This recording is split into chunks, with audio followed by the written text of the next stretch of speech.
saphinde sahlangana futhi mawukuyini lolu hlelo lukaMkhosi la siphuma khona manje yakithi lababukela emakhaya ningakhohlwa uku-like and subscribe okuyinto engamoshi idatha, kuyinto yamahhala ababukela emakhaya. Subscribe lokhu akudli kanti kumahhala. Siyabona futhi babukela emakhaya ukuthi sibuyile kuhlelo siphethe yena ubaba Makhosi babuMbongi babukela emakhaya, umprofiti lona babukela emakhaya, uyahlola futhi babukela emakhaya aphinde size nalapho ey'ntweni zesintu. Ake simbingelele siphinde simamukele size ukuthi naye asiphathele yona ofike namhlanje. Sawubona Mkhosi, sakubingelela namhlanje. Sanibonani mabukeli, siyabingelela Mbongi TV emagumbini amanye omhlaba, siyabingelela. Yebo mkhulu, size futhi ukuthi yini engabe usiphathele wona namhlanje la kulolu hlelo sivakashele nani? Mbona ithinta-ke mfethu indaba enkulu namhlanje. Namhlanje mfethu sizokhuluma ngey'nkinga ey'ningi ey'gubazela abantu la emhlabeni mfethu. Mhlambe nje ukubalula okunye kwakho, kunabantu mfethu la emhlabeni abakuthandayo progressa noma ukuphumelela empilweni. Yebo. Ngoba ngiyakholelwa ukuthi njengoba suke sadalwa uNkulunkulu ukuthi azalwe emakithi, akekho umuntu owazalwa kwathiwa kufanele azohlupheka la emhlabeni. So ngey'nkinga-ke esibhekana nazo emhlabeni suke saziseka phela, usuke ungazi nokuthi kuhamba impilo kushintshele kanjani emhlabeni. So mfo kaDube la emhlabeni mfethu kunabantu abanolimi olumbi, ulimi nje olumbi. Ulimi mfethu liyadala ngokwebhayibheli, mhlawumbe ukuzwa ulimi futhi liyaqalekisa. So kunabantu mfethu othothi iy'nto zabo azikhoni ukumuva ziqhubeke ziye phambili through that ukuthi baqalekiswa abanye abantu ngolimi labo. Yebo mkhulu. Ongaze kube ungazathona mfethu ungaze ugcine ubheka umakhelwane, ongaze futhi kube engazathi ungagcina ubheka abantu bomndeni kanjalo. Ungizwe kahle mfo kaDube, kukhona ukuthi vele khona abasekhaya bafuthi abanzanyama. Kukhona futhi kanjalo uthatha umakhelwane vele naye vele uyakubona yebo. Ingakho sibuya kule nkulumo ethi ulimi liyadala liyaqalekisa. Uthola ukuthi nje wena mfowethu omunye umuntu onaDube wakhe umuzi, makhe umuzi wakhe wena mfethu awusakhona ukuthi uphelele umuzi wakhe manje. Yebo. Gcina umuzi wakhe ugcina umuzi wakhe. Yebo. Uzumila iy'hlahla Dube. Yebo. Ugcina umuzi wakhe wona Dube, ugcina wena mfethu uzokucrack-a kokunye. Ngoba manje wona mfethu yabona nje yabona indlela aqalekiseka ngayo. Mfethu wayibona leyo nto leyo. So nangendlela-ke abantu abomndeni ulimi nje wathi siyadala liyaqalekisa, ziningi izinto eziba khona ezenzakalayo emhlabeni. So manje siyakwazi ukuthi sikulungisele ey'mweni ey'fana nalezo mfowethu. Yebo. Ngendlela zethu lezi zesintu esiyisebenzisayo basaphiwa amandla abantu abadala, kusikhonzwa uNkulunkulu, kodwa-ke abantu abakithi abadala naye uNkulunkulu basipha amandla thina sikwazi ukuthi sikhone ukuthi sisize abantu abadala abaxakekile ngoba iy'nkinga ziningi, abangenalo ulwazi lwababo. Kukhona-ke mfethu uthola ukuthi mhlawumbe kokunye futhi ekhaya kunengane noma kuney'ngane, ayidakela uma kube khona ingane kanjalo, ayidakela uma kube nize nizone mfowethu. Yebo. Kanti eqinisweni lakhona akekho, awukho umgqomo wokulahla umuntu. So futhi le nto-ke uma usuke unekhaya elijulile bese lo uyazanyela into kuthiwa usizo phela. Ngoba sikhuluma ngey'nto ey'ningi. Omunye futhi onomfo kaDube kuze kube ukuthi mhlawumbe athole umsebenzi kanjalo, uthi asebenza uphele umsebenzi. Yebo mkhulu. Uthi uma uphele umsebenzi mese eza ngala kuthi ngoba sibiza abantu bamanga ezoshaya idatha kuthiwa hayi no, yingoba kwenzeka u-1 2 3. So siyakwazi konke ukuthi sikukheneke sikubuse sikulaphe bese kuba into eqondayo. Kokunye futhi ngicabanga into engizikhulumayo ezibalulayo uyazazi nawe ezikhona emhlabeni. Kokunye futhi uthothi mhlawumbe omunye ushawe ngekuthiwa ijazi, ugqokiswe ijazi ngoduso yakhe noma umkakhe. Izimo ey'njani ey'khona lezo. Ngoba ngiyakholelwa kakhulu mfo kaDube ukuthi la emhlabeni njengoba umuzi ukhona sidalwe sizelwe unomsamo wakhona. So awukwazi ukuthi ungathi wena uthina amaphathina athile umsamo wakho ungcolile. So siyakwazi ukuthi thina siqalise njani sihlanze umsamo wakho, sigeze umhlaba wakho, sihlambulule umsamo wakho ukuze iy'nto zakho zikuchume ngendlela e-right eyiyona yona. Yebo. Ngicela ukufaka umbuzo wokuqala lana nje enginawo. Lana bambutho ngoba phela ngizwile wachaza wathi kuyenzeka umfana kwesinye isikhathi aqonywe asale intombi kanjalo. Kuyenzekani mhlambe mkhulu esimeni esinjenganaleso ukuthi kube mhlambe imbangela yomsamo ongcolile noma yakho wena lo mfana leyo osuke enomzimba mhlambe noma enegazi elingcolile yini mkhulu? Muhle kakhulu mfowethu kumbuzo wakho. Kuyenzeka kanjalo. Yebo. U-one wakhona, siqale number one.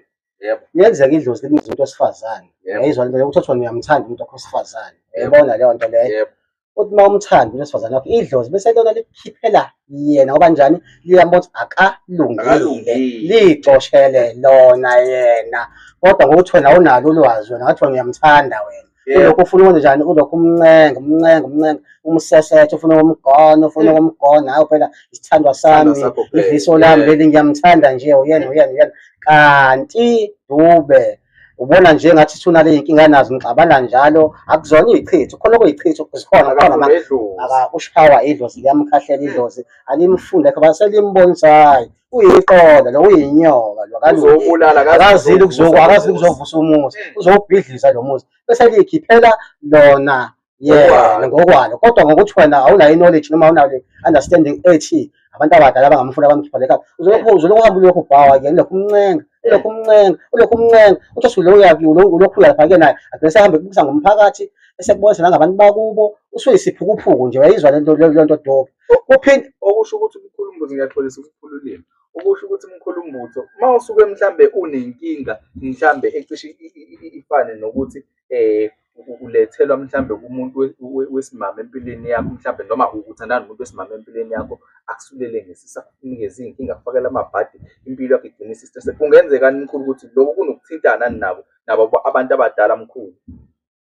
Ya mkhulu kuyenzeka kanjani basisho ukuthi manje le ntona usuyiphoqile uma uzusuke futhi kancane ngithi mina iyakwazi idlozi ukuthi linjani likhiphele yena because liyamothi lo muntu akezile ekhaya kodwa wena ngokuthi wena phela ngoba uyamthanda uzola umncenga izigcina sifika kulo mbuzo obuzayo-ke aphuma ahamba yokho imfeno ngaphandle abuye sebuya ngani manje nejazi manje uyakho mhlawumbe umkahle egcekeni wena mhlawumbe unemali ekhaya bese sithi no awuthi ngisi lengane yakho akusule ngalesi sisu kanti awusazi oluthi ufanga ngathi lento namkhulu gcina sihambe masuyithola ngelinye ilanga ushawa idlozi futhi ugcina sekubuye namhlanje ngolimi selikhuluma namhlanje sekuthiwa ama-GBV namhlanje kanti lento bekade injani namfethu uyumsusa omdala osemuva so manje namhlanje ziningi into ey'khuluma kamntaka baba Dope ziningi njengokuthi mina namhlanje sekuthiwa ama-GBV yebo angiphiki bakhona abanye abafethu abahlukumeza abonti no nama ngivuma ningizwe kahle babuke nama ngivuma i-GBV angisani nayo angiyifuni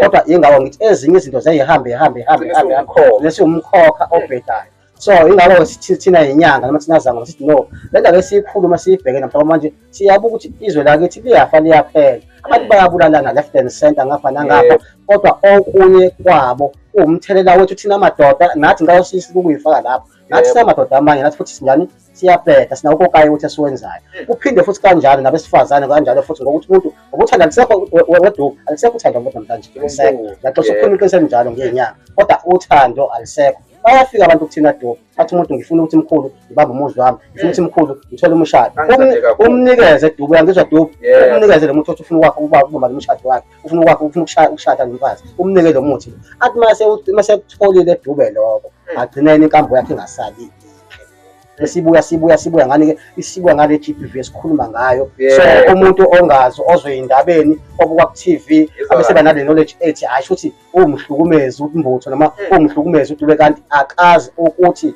yileya yinto leya efakwe loya muntu ngoba ethi ufuna ukwakha ikhaya lakhe ufuna ukuvusa umuzi wakhe manje egcina ukuthi umuzi wakhe Dope umuzi mfowethu uvulu wakhiwa dala amakhehla umuzi wakhe kodwa namhlanje ngoba sesiphila esikhathini esibhedayo sokuthi ubheka ukuthi unani wena ingakho imizi ubona ukuthi ayisekho kodwa uyabheka okhulu bethu namhlanje bahamba omkhulu kodwa basahlele emakhaya imizi imihle emadele yonke lento mkhulu kusho ukuthi isinyama mkhulu isinyama mkhulu ayishaya isinyama lenkinga ukuthi ifuna manje nake bese ungena thina-ke kulowo mahlangothi akanjalo ungisela idlozi lakho sikugeze ngendlela ngoba nako ukugeza mkhulu kuhlukene iy'ndawo zokugeza yebo mkhulu njengoba ngikhuluma ukuthi mina umsamo wakho uma ngabe mfowethu ungalungile nawe phela ngokunjalo wena ayikho into yokulunga wena umsamo uqobo lakho set uhamba wena uma ngabe ungangumsamo wakho yini ezokulungela ayikho so asiqale lapha emsamo qala umsamo umsamo leli into zakho bese ziyaflowa kahle zonke-ke empilweni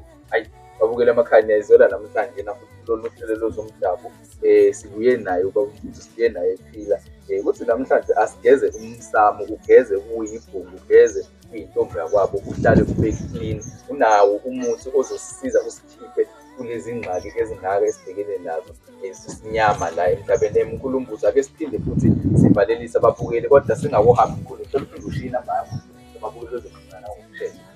Inamba kaDokotela uMbutho 067 6456 424, siphinde kokugcina 067 6456 424. Umkhulu uMbutho-ke uyatholakala endaweni yaseDanganya nama-Ilfracom, uyaposeleka futhi uphathela lakho uma usukude. Sibonge kakhulu ababukeli, siyabonga.